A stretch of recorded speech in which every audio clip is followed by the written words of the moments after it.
This is the January 13 edition of Commodity Week.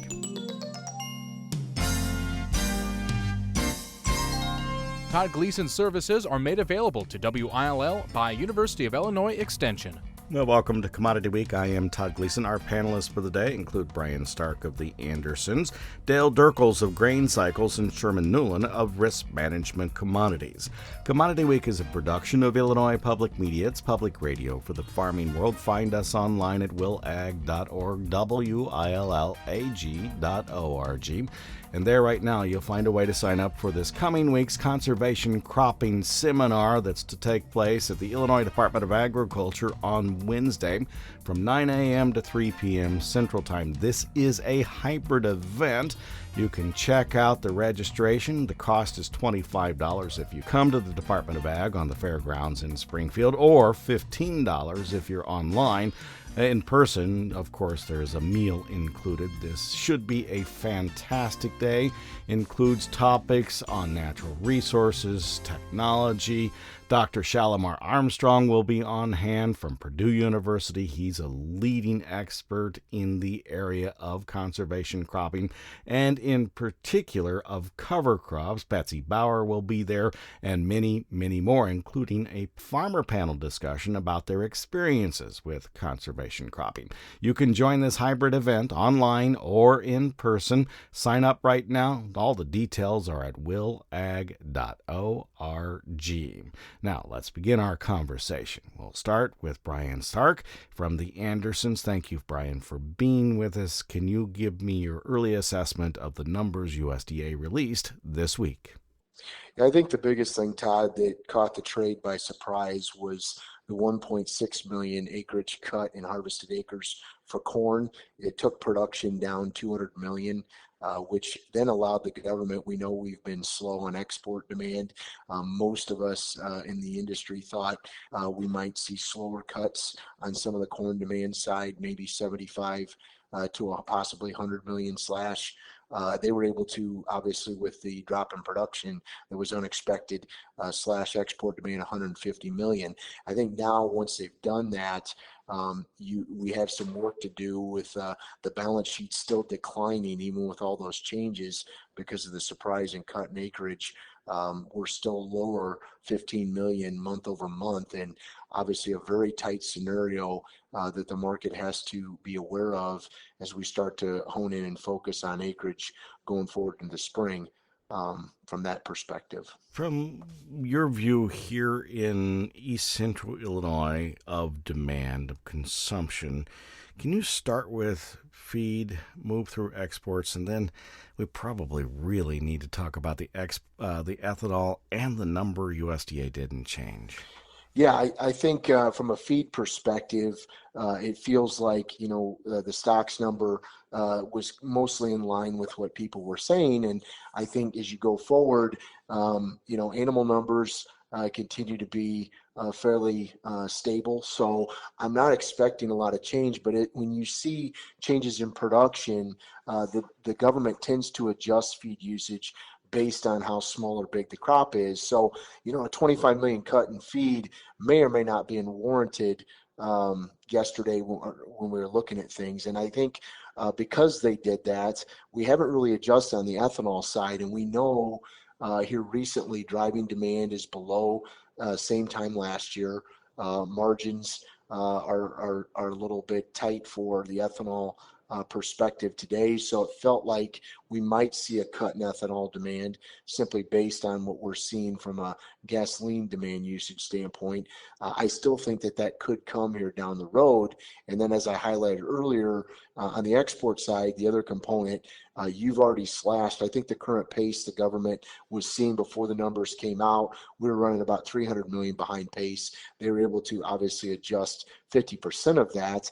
And with things going, a little bit of a struggle down in Argentina on the corn and bean crop, it's hard to imagine how much more we're going to be able to see cut as we move forward. So to me, that there's not a lot of demand factors where we currently are today with a price perspective that's going to make it easy to slash moving forward. So all the more purpose of focusing on needing acreage to be in that 91 and 92 million here this coming spring. Yeah, so really this sets the balance sheet up as balanced in your opinion and correct? Yeah, I would say so today. I mean, the only adjustments I could see coming down is ethanol here if driving demand continues to be sluggish as we head towards spring. Maybe you cut it another 50 to 75 million. Otherwise, you're in line. But with what we had expected coming in, that maybe the carryout with that slow corn export demand would grow to 1.415. Maybe at the top end we're in the 1.3 to 1.4 area, which is still fairly tight and puts a lot of pressure to produce another big crop here in the summer and fall of 23.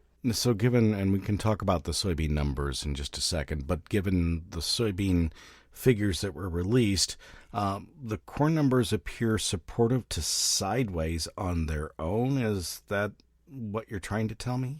Yeah, no, I think that's true. I think it's corn. Obviously, with the way the demand factors have led in, we've obviously not seen ourselves competitive on the world stage. But we normally see our corn demand pick up, Feb March forward as South America switches over to an export bean program. So it'll be interesting to see, given our price competitiveness, if we see any more cuts. But I do think the market is sideways to slightly higher as we head into spring for corn, and then we can switch over and focus on the bean side, which, cutting export demand 55 million bushels yesterday was also another surprise on that end, just given the expectation that Argentina's bean crop is estimated by some of the services down there to be sub 40 million metric ton. So I think that was a surprise to the trade.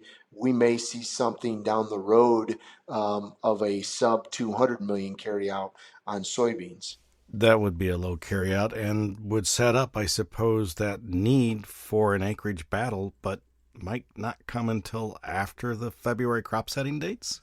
I would agree with that. I think now it's kind of a reset, and then as you get closer towards the outlook forum at the end of February, leading up into the first survey March 1st for the acreage intentions. But yeah, I think the next 60 to 90 days.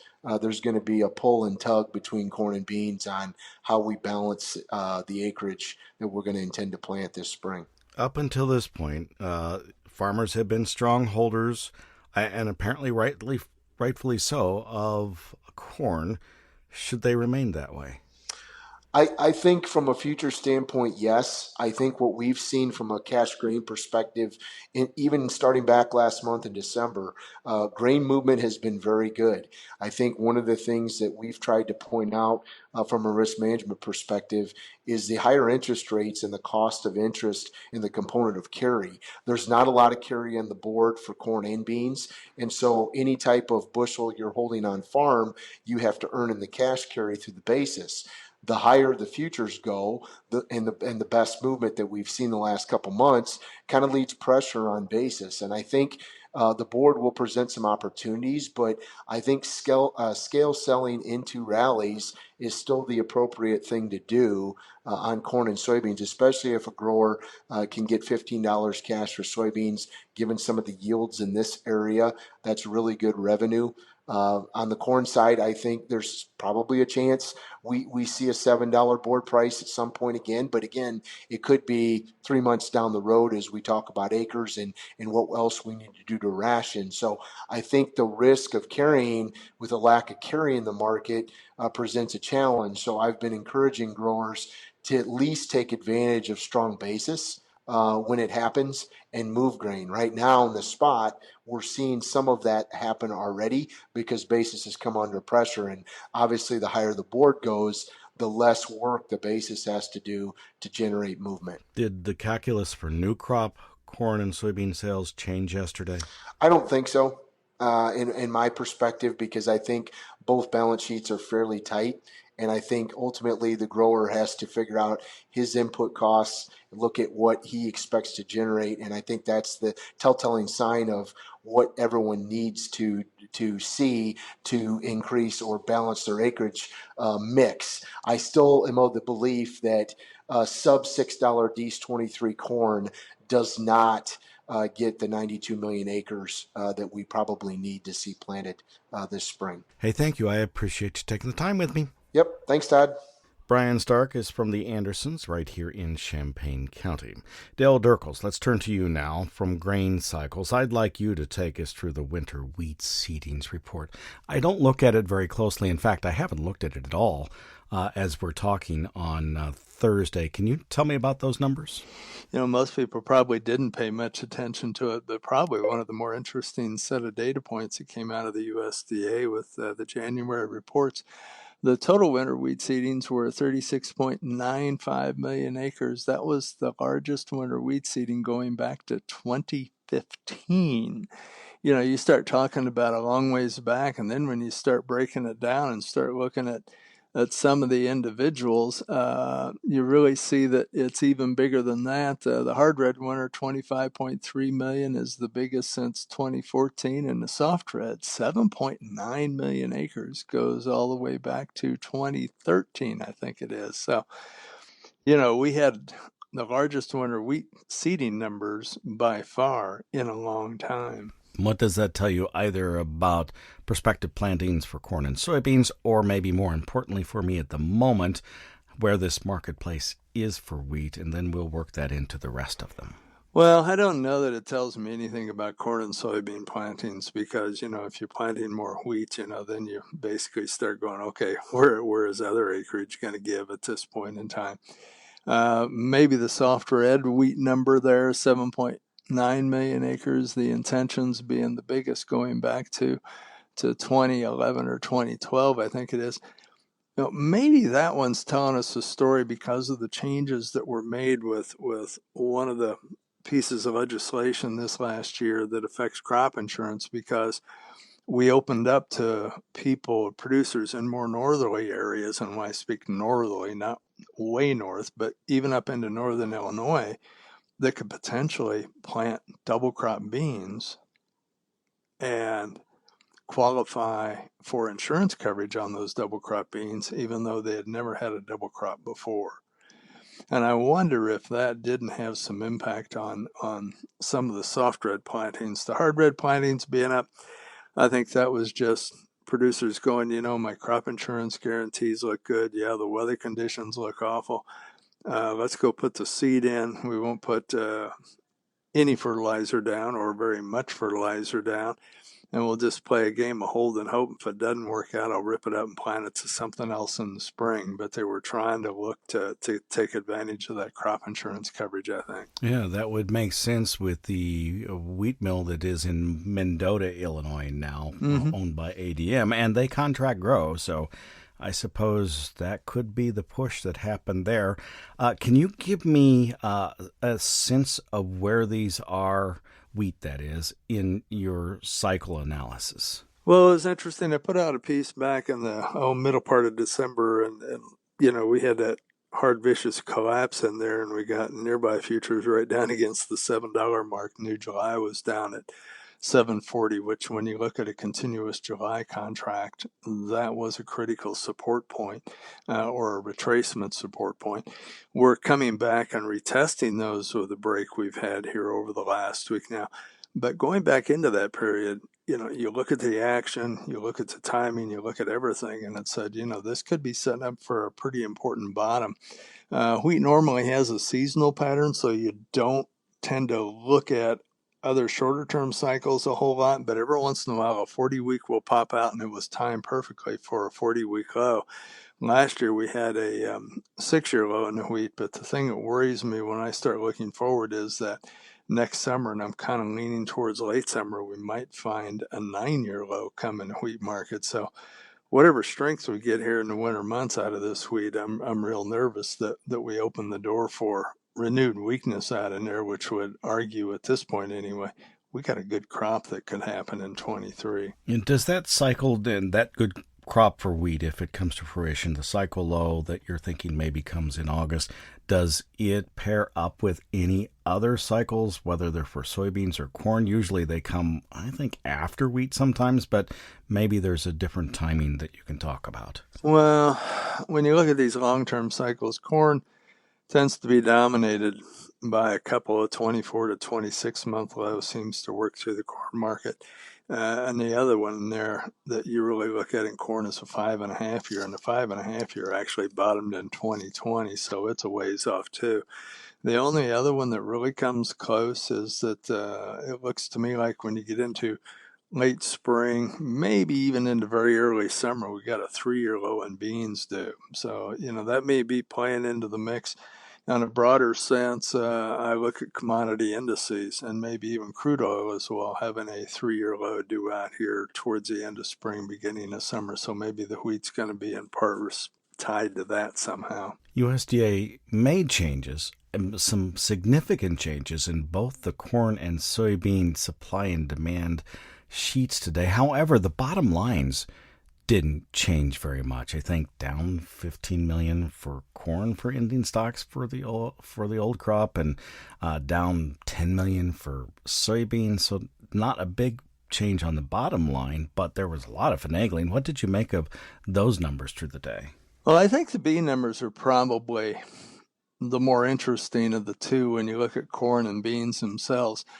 Some people are already talking a little bit about we didn't have much of a change. It was a very minor change in area planted of corn, but we had a big decline in area harvested. And I actually looked at the percent abandoned above and beyond what we cut for silage, and I just went, that seems a little large. So I'm kind of curious as if that acreage number on corn will hold up through time, but that's immaterial. They cut the export number by another 150 million bushel, and we've taken over 200 million off of that on corn at this time now with the last couple of reports, and that's owing to the fact that corn export demand is being soft. But I tell people, though, when you look at corn export demand and looking ahead at this game, the U.S. corn export program is going to be moving into a period where it ought to get stronger. We're behind, some of the bigger pushes out of Ukraine, and Brazil has been exporting old crop and even a little bit of new crop, first crop corn, but that isn't going to be big. So the world, if they want corn, is going to have to be looking to the U.S. because the next big supply of corn that's going to come into the pipeline when you look forward really is Brazil, and that isn't until very late June and generally on into July. So I think corn export demand will pick up, but we're so far behind where we need to be at this time. I think it was owing that they broke it or reduced it as much as they did, but I don't think there's a lot more to really take it down. So I think we're pretty much at a bottom line there.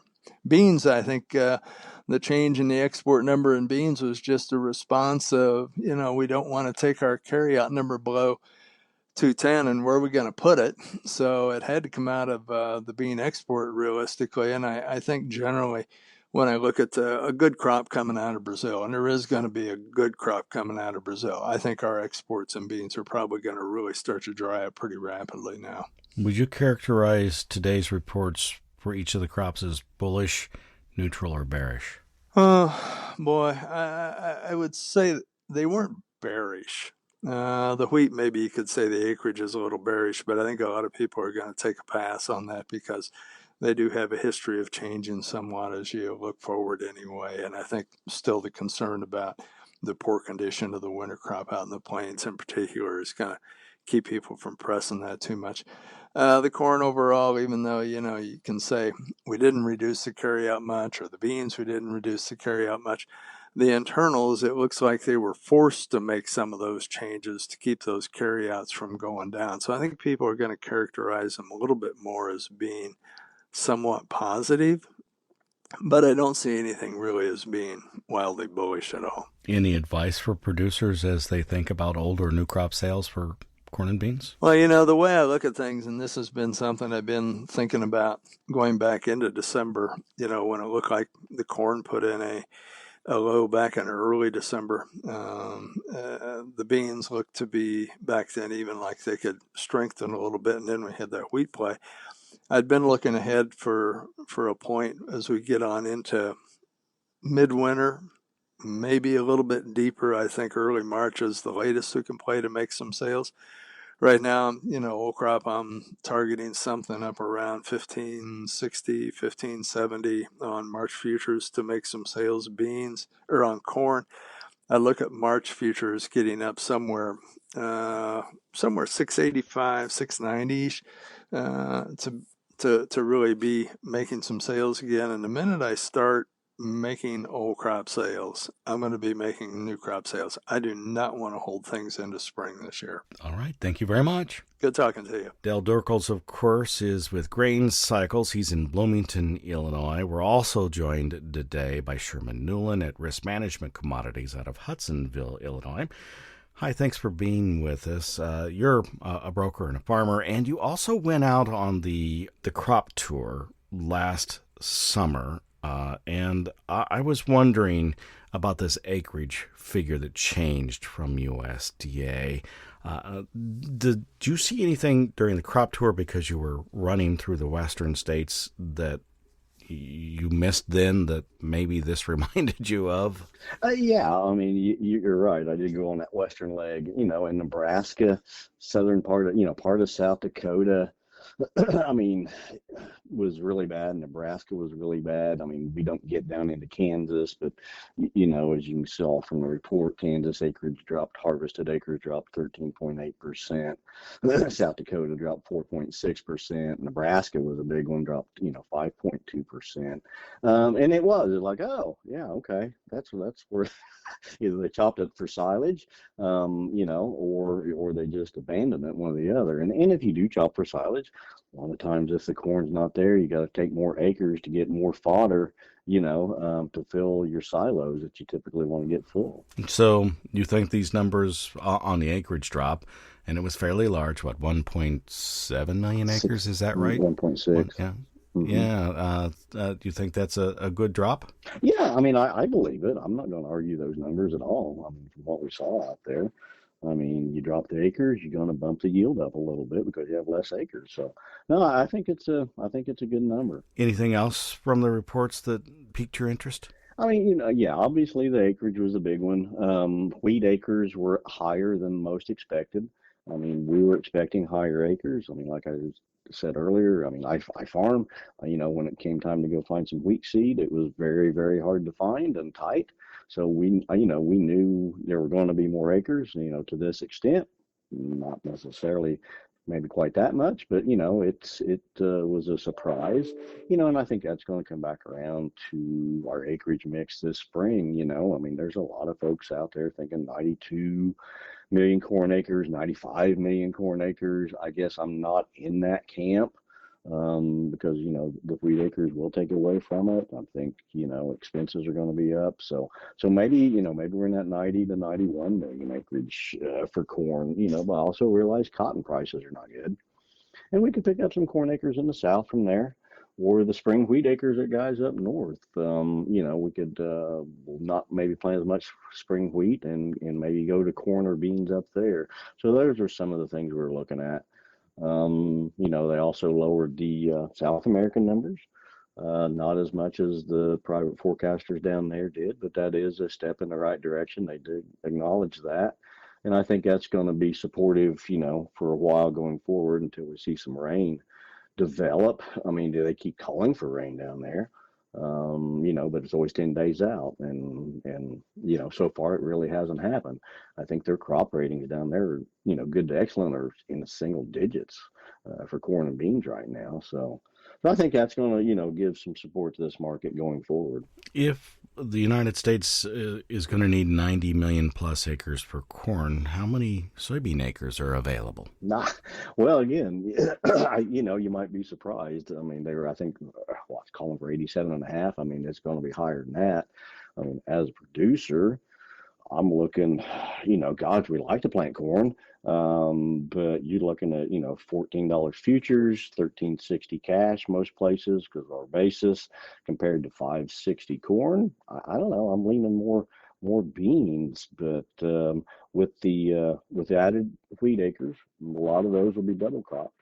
But you also have to realize that double crop beans don't make as much, so maybe your bean yield won't be quite as high as some are projecting that could possibly be. It should make for an interesting 3-month period between now and the prospective plantings report. Some things need to be done in that time. Farmers will have corn from last year left to sell. And is there a range that they're working through at this point? What's the top end of the range? What's the bottom end of the range? And do we move outside of that in any form? Yes. I mean, farmers are looking to make some sales. Kind of surprisingly, I did talk to some guys yesterday after the report, like, that's a bullish report. I don't know if I want to sell anything for a while. So we'll see. I mean, we have some moving averages to me, and we're about there today. We're getting close to this 678. That's a 200-day moving average. If we can get above that, I mean, you're looking at a little over 680. We have a downtrend trending line that we're going to hit here pretty soon in that 680 area. I think those would be, pretty good areas with our basis that we've got. We got really good corn basis still. To move some more old crop corn out of there. Now, if we can get through those areas there, I think you got to target that $7 mark again, and get a little bit more aggressive as we get up there. What do you do with new crop corn sales?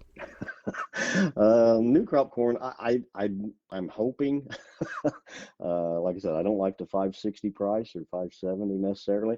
I'm hoping we can get to that 615, 620 area basis the board and start making some sales up and through there. Again, we have a good downtrending line in that 610 area. Our 200-day moving average is the 615 area. I think those prices are doable. But again, I think, the weather in South America is gonna help that along if the front end corn can go.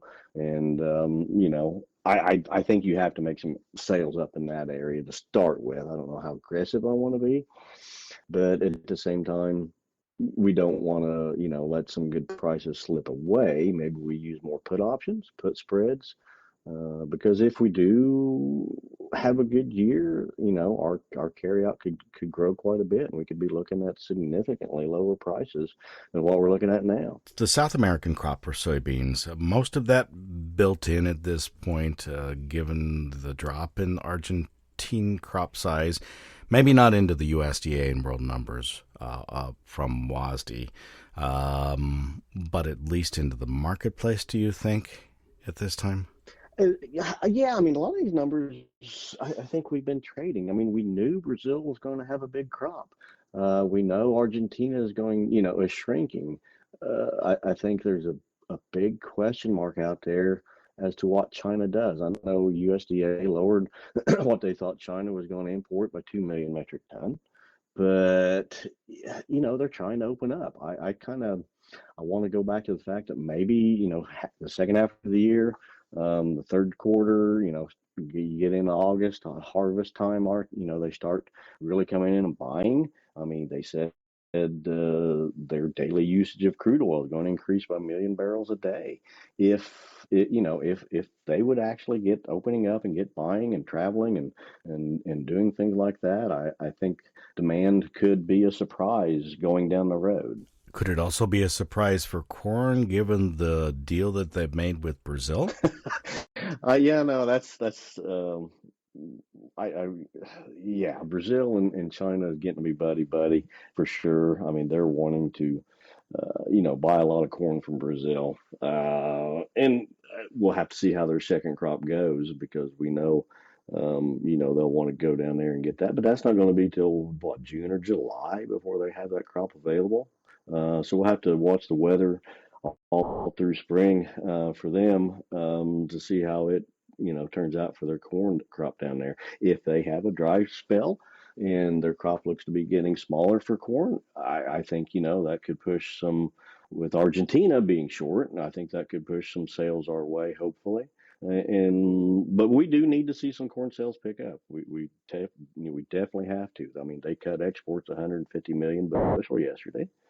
It would be nice to see some exports pick up, and hopefully that'll happen. But more or less, we're about the only place to come here for corn exports. So we'll just have to wait and see.